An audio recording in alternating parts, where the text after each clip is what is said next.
I'm Sawyer, and you're listening to Our House A to Z. And you're live. Hello.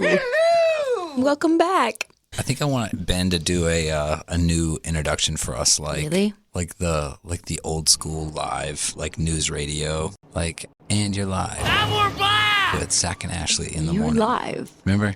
on Our House. Remember the like 90s TV shows that the show would start where I can barely hear you because you're whispering and I'm that not air conditioning whispering. is blowing. I'm not whispering. Well, I think you have yourself turned up loud in your ears, but I do. can't hear you. I do. Okay. And we're back! Remember the like 90s TV shows, like Saturday Night Live and stuff, but how they would start with the camera panned out and you'd see the audience and the cameramen and stuff?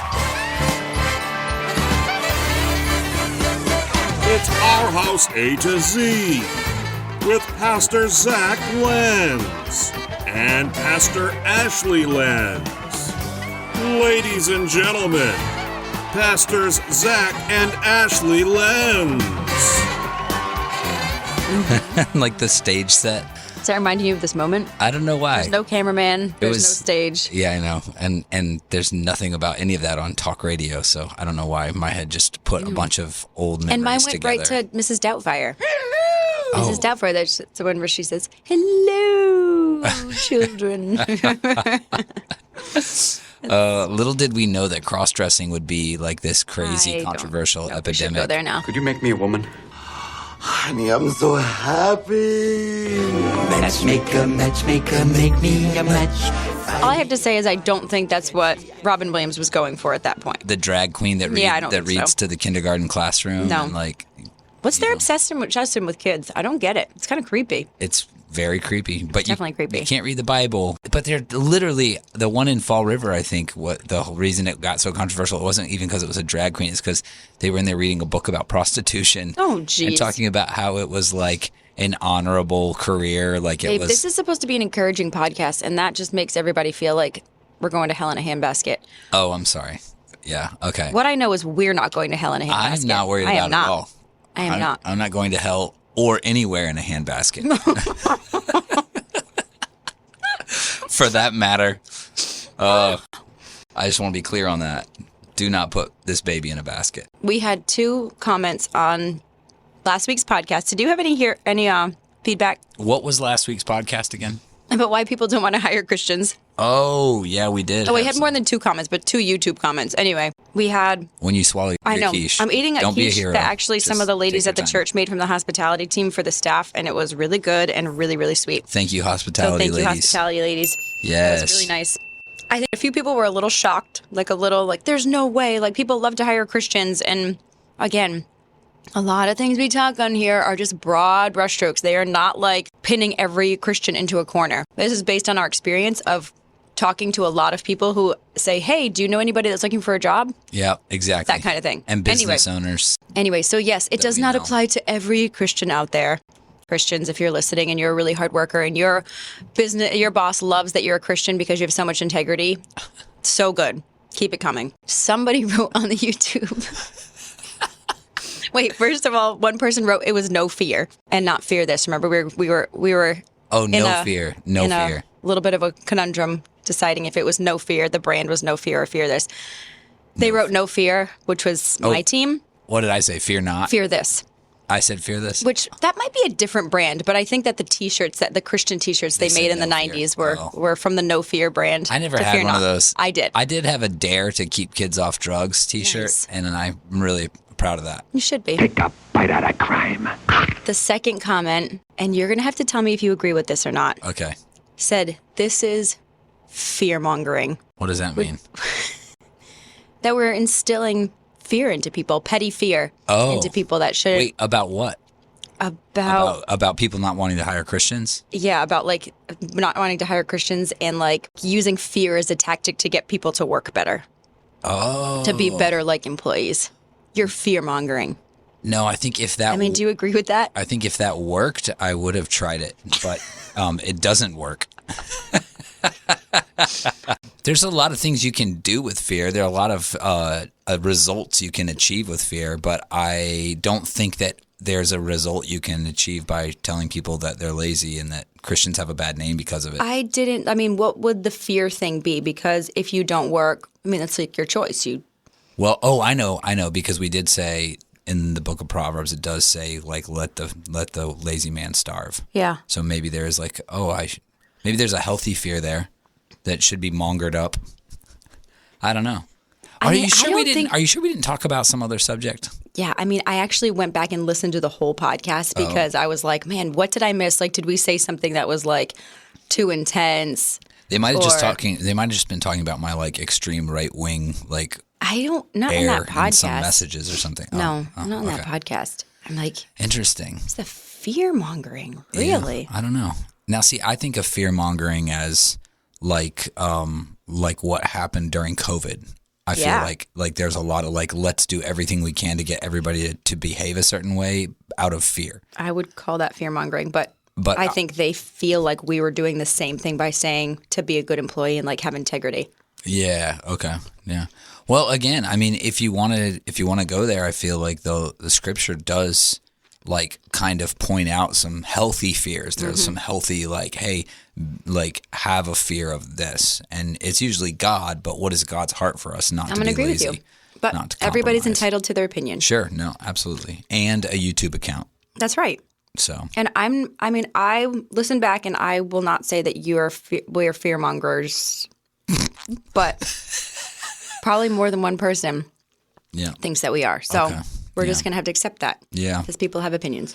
I do. I accept it. I'm willing to take that risk. Now, here's a question. A few weeks ago on the podcast, I think it was 2 weeks ago, we said we're going to talk about marriage and relationships. Yeah. Because we haven't in a long time. Sure. And people ask us to all the time. And we have done marriage podcasts in the past. A few at least. And they end up being some of the most listened to ones. Okay. Which is really encouraging to me because sometimes I feel like I can be a little discouraged when you can hear a lot of bad news about marriages. Sure. That when I see people trying, like okay, I'm going to at least go listen to these podcasts and try to get some information and try to be teachable. That's encouraging to me because it says like, okay, we're not giving up. Right. So what would you say? Everybody wants something thriving these days. It's kind of like, I want to thrive. I want my kids to thrive. I want to be thriving in my life. That's kind of like one of the like token words is thrive. So how would you define a thriving marriage? If people today, like there's like, I just want my marriage to thrive. I'm sick of it kind of just like getting by or being like mediocre.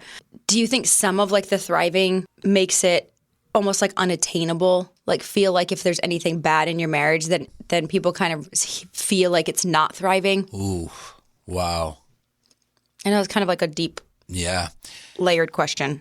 Yeah, I mean, I guess everybody's defining thriving differently. Then. Yeah, so that can be difficult. So if you're just going to throw a big cultural trendy word like thrive on it, yeah, I think that there's a reality to that. Like because everybody is posting a picture of what thriving looks like, right. And then everybody's holding that version of thriving up against.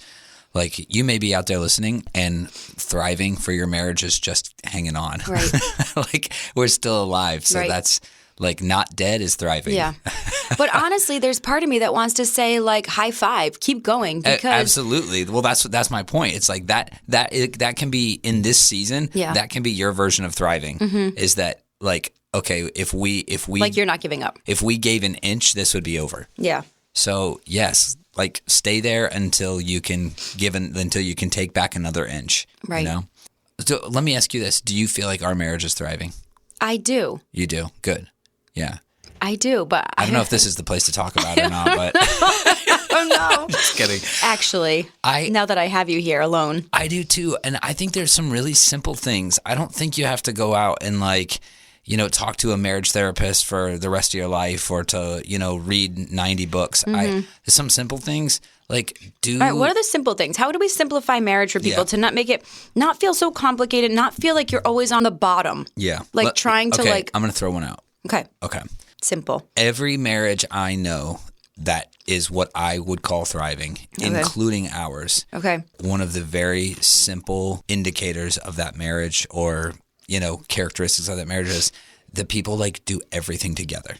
Oh, interesting. They're like doing everything together. Now, But that's not always possible for everybody. no. I get it. But everything that you can, you're doing together. Yeah. Like even at the inconvenience or discomfort or whatever of one of the two parties, the choice to do it together. Now, here's what I don't know. Does the chicken come first or the egg? Right. Like, are they doing it together because they're already thriving? Right. And they just love to be around each other? Right. Or is their marriage thriving because they're together? I do feel like for people who, and you know, maybe this is getting ahead of ourselves, but I feel like for people who are saying like, well, our work schedules don't work out for us to do stuff together. Dude, quit your effing job. That's what I want to say. Yeah. It's like, where in the world are we getting these ideas that like our marriages need to be dictated by our careers? Yeah. That, by the way, as soon as there's one more little twist of the tourniquet on the economy, you're going to get laid off anyway. I know. And we've talked about some of this before when it comes to jobs because the job thing is so controversial. And I also do acknowledge that we go through different seasons financially. So sometimes it's like, hey, we're in a season where if we want our kids to go to private school, or private Christian school, like for the next 6 months, you're going to be doing a second job. You're going to take on a second job. Yep. And that's your priority. But do it for seasons. Have like set times on certain things, not like this is the new normal. If you can't come back and be like, okay, this is what we chose as a couple, we're still okay. Like we're so good. You're going to have to be doing check-ins during that time and being intentional with the rest of your free time. Not just kind of like, well, now I'm going to go do this and go do this and not be intentional about your spouse when you're in those seasons where work is a lot. Yeah. It's also like you will pursue and protect whatever you envision. Yeah. So if your vision, if your dream since you were a kid or since you were in college or since you met somebody who had this job was it was a job and now you have your dream job or you're trying to get your dream job, you will fight for it, you will defend it, you will protect it, you will whatever you need to do. Yeah. At the cost of everything else. Yeah. And that's when it's a problem. That's where it's a big problem. If your dream is to have a great marriage, if you can envision a great marriage, you will pursue it and protect it and defend it. Yeah. And so, you know, I know this was at first when Nate Finocchio said this, it was about kids in schools. And he said, you know, we have armed guards at banks to protect our money. Like, why don't we have armed guards at every school to protect our kids? Right. Because it's what we value. And let me ask you this. Why aren't we protecting our marriages? Yeah. What are we doing to protect our marriages? That's another topic. Yeah. But I don't think it's another topic. I mean, we don't have a specific topic about marriage where we're trying to focus in on one thing. Yeah. I think it's just talking about, like you said at the beginning, the simple things. What are simple things that we can instill into our marriages that not feel super complicated, not feel like I'm never going to get there or be able to do that, or our marriage is never going to look like that. But what are some simple things that you can do? And I think doing things together is absolutely huge. I think even if you're riding around in the car together, which we do a lot of, we have one car. I don't know how much longer we'll have one car, but we have one car. We have for a couple years. And honestly, even when we had two cars, we still like sometimes inconvenienced ourselves to ride in one car. And it just like you end up talking. Now, sometimes the talking is more listening. Sometimes it's trying to get a word in edgewise between all your kids. But there's something about being together. Even if you hear your spouse just respond to one thing that the kids are doing, that registers with you. Yeah. And okay, so so-and-so, this happened at school, and now their kids are talking about it, and then one parent weighs in on it, and the other parent is there, the other spouse is there, and you're like, oh, this is where my wife's heart is on this matter. Yeah.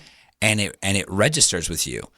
And so I feel like when we're not together, we're missing those things. Yeah, because one of the biggest issues, and you actually mentioned it on Sunday, but there's something in marriage about being on two different pages. And it feels like a lot of times couples are on two different pages. And that is based usually on exactly what you mentioned on Sunday, which is I'm my like ultimate authority. Yeah. And everything I do, all the decisions I make throughout the day, how I spend my money, it all in turn is based on me and what I want and what I like and what keeps me happy, and because I'm like the final say, like the only person that really matters. Yeah. And because culture is going so quickly that direction, it is like imperative that Christians in marriages are like fighting back against that. Yeah. You cannot be selfish in marriage. It comes out painfully and loudly and grossly every time within a marriage. Now, when I hear that, all I hear is fear-mongering.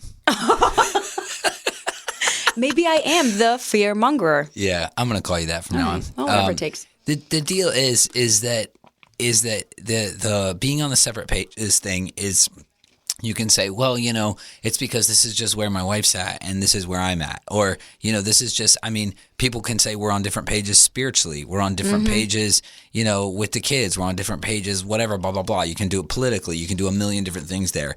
The problem is that we come to settle for that instead of making whatever accommodations in our life to get on the same page. Right. Instead of thinking pages, because I think it's too easy. If we're in the same book, you can just flip back and forth. We're in the same book. Think of yourself as you're on two different boats and you can go down the river and you can go the rest of your life. And guess what people do? They go down the rest of their life on faithful to a spouse that they are not really in covenant with, in unity with. They're just kind of and again, I say faithful because I don't mean that this automatically means you're just out on your spouse, abandoning them or something. But I think there's something so powerful. If you want to thrive, you have to be on the same boat. Yeah. If you want to thrive, it's like one person trying to have one foot on one and one foot on the other and constantly wondering if they're going to be ripped in half. And I think that is what our marriage is sometimes, is we're in the constant fear of, is this going to make it? Are we strong? I know, but I usually feel like there's one spouse that's kind of in that spot. It feels like there'll be one spouse that's I'm the one straddling the two boats, trying to keep this thing going, trying to keep us together, and they're on their own boat, and I'm the one just trying to hang on to it. And what would you say to somebody like that? I'd say get on their boat. I know it's crappy. I know it's not what you want to do. I know they could be making bad decisions and all of that stuff. Yeah. But you either go down separately or together. Right. I love it. No, I think that's good. And I know that is sounds so extreme and more fear-mongering. Yeah. But I'm afraid. I'm afraid of pretty much nothing. But let me ask you this. How would you say you're protecting our marriage? So we've talked about being on the same page. We've talked about being together, doing things together, and being together mentally and everything. What would you say you do to protect our marriage? Okay, I do things like go for the rides when I don't want to, when I want to stay home. And sometimes I stay home, but a lot of times I go for the ride even though I don't want to.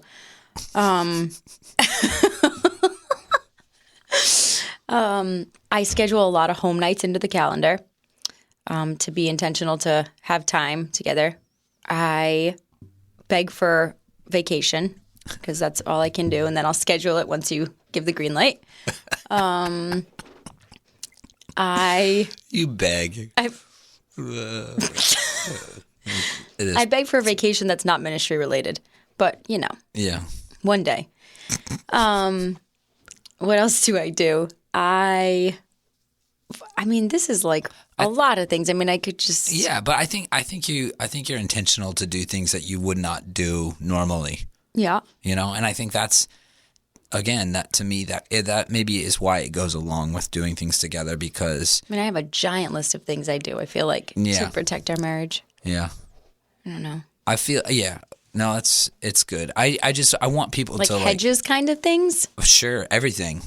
Everything, anything that you feel okay, I wouldn't normally go to these meetings if I lived in a perfect world, right, where there was no threat, where right, there was no outside influence, where there was no other temptation anywhere. Right. If I was the last woman on earth or something, I That'd probably make things a lot easier. Maybe I wouldn't have to do this, but I do it to protect my marriage. Mm-hmm.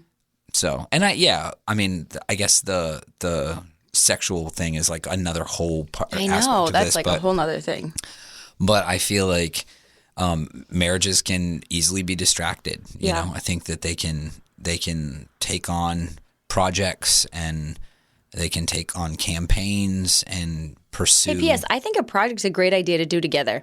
If you're doing it together. I think finding a project to do together is really great for marriage. Well, I've watched people's marriage. Okay, so something enters the family, whether it's a diagnosis or it's a behavioral issue with a child or it's some other crisis or trauma or the loss of a business or whatever. And there are marriages that it literally somehow the one thing in one marriage will almost tear it apart or literally it will destroy it and it ends in divorce. Or somehow it ends up bringing the couple like it makes them inseparable. Right. It makes them like, oh my gosh, this is like one of the strongest marriages in our church. So what's the difference there? I mean, it's too spiritual to say like, oh, they leaned into the Lord because I honestly feel like it's true in the world. Yeah.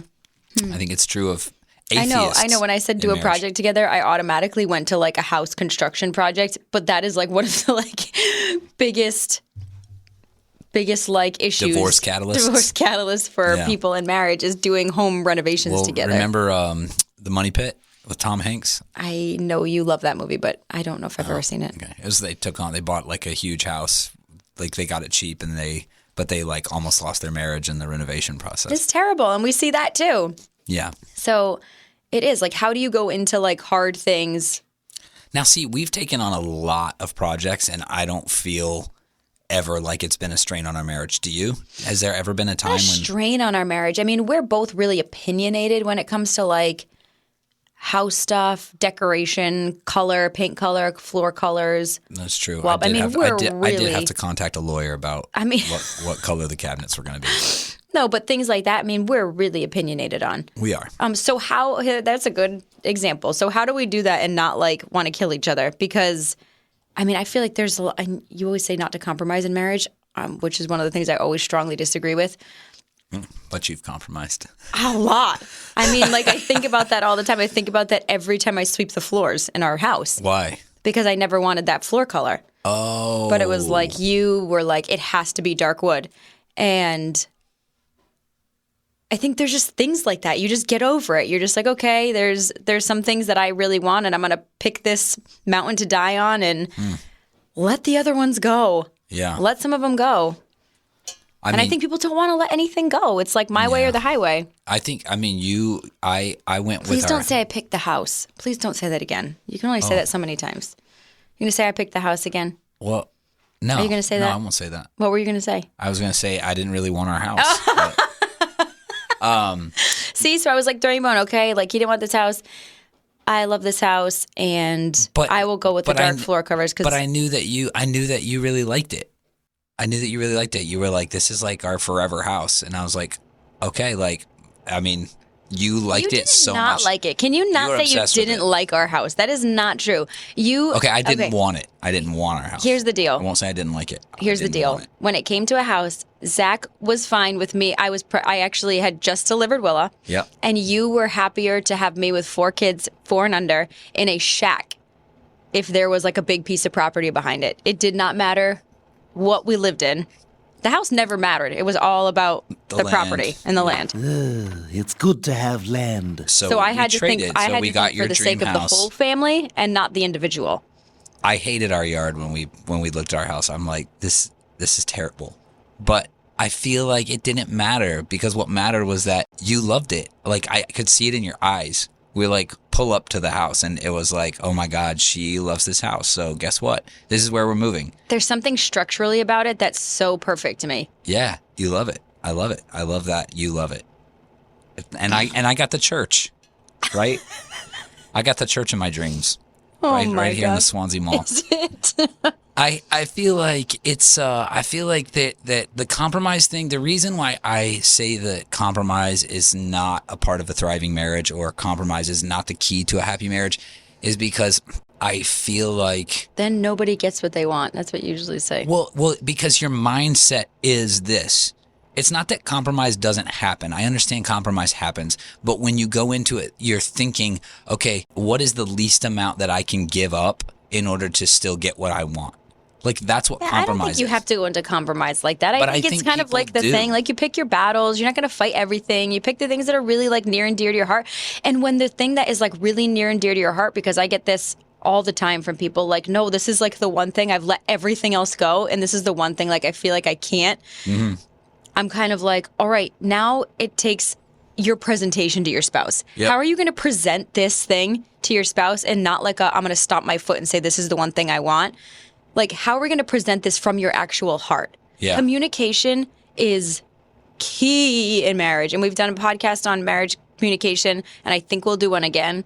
Communication is key. Communication is key. How you say things. Speak from your heart. Stop being so bratty. I feel like so much conversation in marriage is so bratty. Yeah, it's petty. It's petty, and we get lost in our emotions, and get that stuff under control. Get that stuff under control. Process through. If you are not good to communicate in the middle of something like a heated conversation, take some time. Be like, I need like 10 minutes to go kind of get my thoughts in order so I can come back and not be screaming, not be like hysterical in this conversation, not be saying things I don't mean, because once you've said it, you've said it. Yeah. No, I think there's a great list of don'ts and a great list of do's, and honestly, it's worth it to me to like just go through so much of this stuff on here, because I feel like it is a conversation that like every pastor should have. It's a conversation that every like Christian couple should be having with each other of like, okay, another one is like to stop kind of like trying to change each other. Yeah. I feel like something thrives when you work with what it is. Like if you think of anything that is thriving, like let's say, I know we do plants, right? We do plants. So like if you have a plant that thrives, you're working with like that plant's nature. That plant's like wiring. If that plant wants to climb, then you let it climb. If it wants to ground cover, then you let it ground cover. If it wants to do this or that, now there's some training and there's some pruning and there's some stuff, and but I don't think you're trying to turn an apple tree into an orange tree. Yeah. And I think so many marriages like end up with not just one but both parties beating their head against the wall because they're either trying to defend their apples or they won't stop until that thing yields oranges. And I feel like so often we, again, back to the dream, back to what we envision, we can't let go of whatever it was. Right. We're still clinging too much to the stuff that we won't negotiate out in the compromise instead of just giving it all and saying, okay, maybe the Lord just always wanted me to have apples instead of oranges. Yeah. You know, and I think that there's a fine line there, because I know that we've also talked on here about like not settling for things, not just being okay for things. Well, my husband's just an alcoholic, so I need, or my husband's just addicted to porn, or my husband or my wife is just a, whatever. And addicted to spending. So we just like immediately say, instead of just settling for that or saying, okay, it's about understanding, not when somebody has a sin issue or a character issue, but it's about understanding that God makes people differently. And you do need to sometimes let dreamers dream. Yeah. You need to create space for that climbing plant to climb towards the sky. You also need to create ground space for this thing to grow outward. I agree, but how do you, those are kind of two different things. Like one is just who they are as a person, like allowing them to be who they are. And then the other one is like the sin piece, because so I'm saying I'm not saying like settle and just allow sin to be sin. I'm saying like, but I think that in the same way that Jesus like walks with people, like somehow there is a way to walk with somebody through a real struggle where there's grace, but not acceptance. Right. Like how do you, this is kind of like what you need to keep in mind. How do you handle somebody who's dealing with a sin issue without sinning yourself? And I think what happens is a lot of times we get so angry. Now you're going to sin in your anger because you're going to say a lot of mean things. You're going to continually throw it in somebody's face about what they're dealing with and how they've hurt you and how they've wronged your family and all of these kind of things. And all of a sudden, you are just as guilty because we're handling sin with sin. Yeah. And it's like, okay, how do we take the fact that we have stuff? How do you handle that the right way? How do you deal with a spouse who is literally causing your family like financial hardship? Like you've lost your house maybe because you have a spouse that gambles. Like how do you respond to something like that and do it well? Yeah. No, I'm not going to pretend like that's easy. I am going to say that your marriage is more important than your house. houses come and go. You can lose a house and it not be somebody's fault. So when you do and it is somebody's fault, like, you can hold that against them for the rest of their lives. You can leave them because of their addiction or their issue, or you can fight for it. And I feel like in every one of those areas, there's a place where we're driven back to God and are required to seek counsel, to seek, okay, where's our posture supposed to be in this? How do we build, a second ago you said hedges, and I know you meant it relationally, but sometimes we need to build hedges for our spouses in other ways. Absolutely. I mean, if there is a spending issue, then say, okay, here's what we're going to do. We're going to have this money deposited into this account, and you're not going to have access to it. And guess what? That's okay. If you're a guy out there and you struggle with something like that, dude, just set it up that way where you don't have any money to do that with. Right. And so you have enough money to buy yourself a cup of coffee in the morning or whatever. Go cash, go all cash and be like, okay, you don't have any cards, no big deal. Like, you get this much cash a week and you buy your coffees and your lunches on that. No big deal. Like, I know it sounds like that's what we do. These are the things we do to protect our marriage. It's not exactly how we want it. It doesn't seem ideal, but it works. And why would you just not do it? Yeah. Like, those are the things I can't understand with people sometimes. It's like, why will you not just do the harder thing for a season? Yeah. Like, deny yourself a few petty freedoms for the sake of, like, your lifelong Because covenant. you said it right there. It's freedom. We do not want our freedom taken away. Yeah. We don't want our ability to make choices taken away. And it's hard. It is. But you know what? I believe that a few disciplines, and sometimes these things don't even cross people's minds. I think I take for granted sometimes, like, oh, isn't this common sense? No, I don't think it is that common, because I think we're in a culture where we have to fight for truth. Yeah. And if you want truth regarding your marriage, like, you have to search for it. It used to be a lot easier to come by, like somebody who would just sit down with you and, like, say, hey, here's the truth. Or you could turn on the radio and people were actually talking wisdom and, discernment and not complete nonsense. and I feel like you may have to fight for truth instead of just accepting whatever, like, motivational post comes through. But don't get caught up in this lie, especially for the sake of your marriage. Don't get caught up in this lie that, like, the God's ultimate goal is for you to be happy. Yeah. And again, that doesn't sound very, like, uplifting, but it's because happiness is not really uplifting. Right. Happiness is fleeting. Right. And I believe that a thriving marriage brings joy. And that joy is something that is priceless. It's something that does not go away. Right. A thriving marriage is like there's, like, a stability there.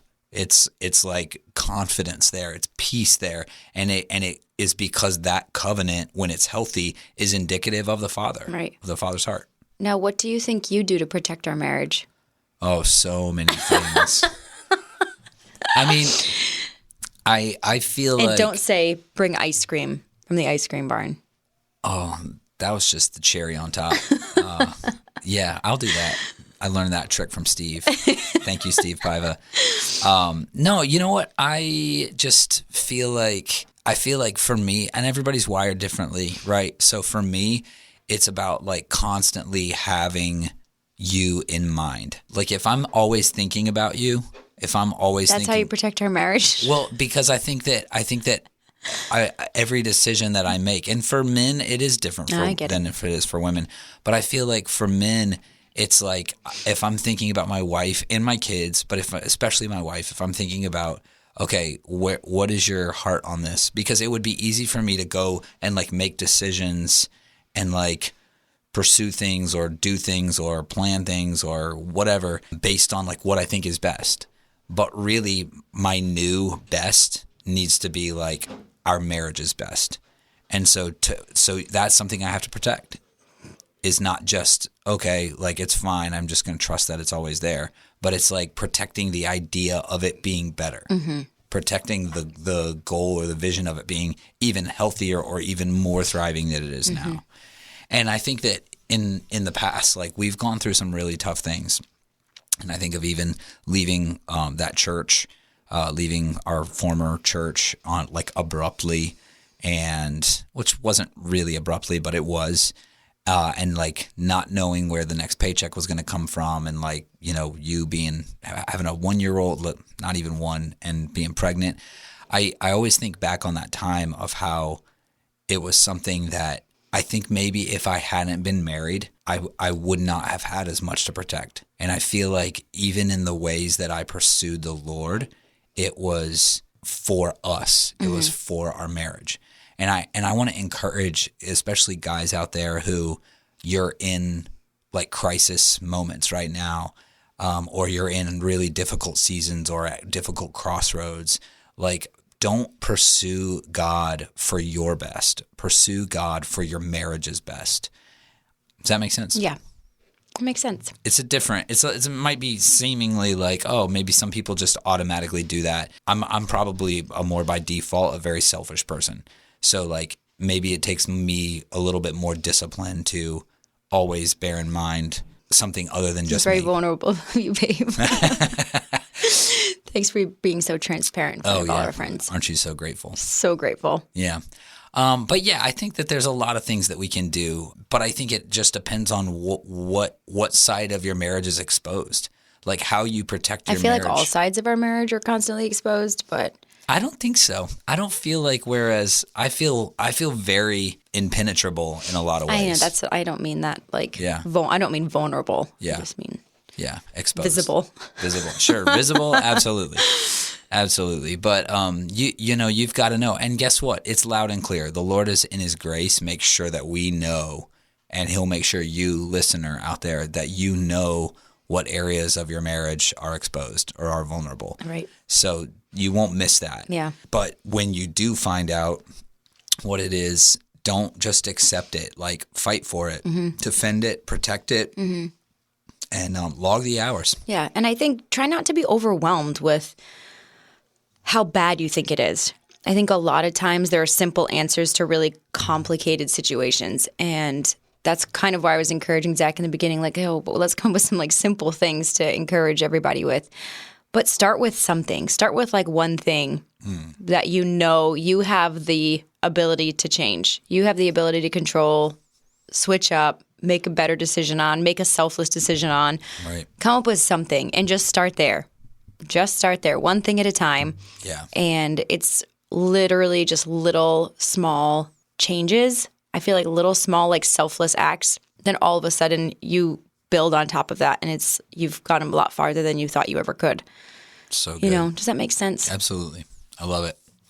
I love it. Well, that's it for today, guys. Let's go ahead and pray. Lord, we just thank you. We thank you for our marriages. We thank you for this incredible covenant. That's such a picture of your heart, God. And I do pray that, especially as believers, that in the same way, Lord, that we may be quick to want to be around somebody or something, or fight for somebody or something.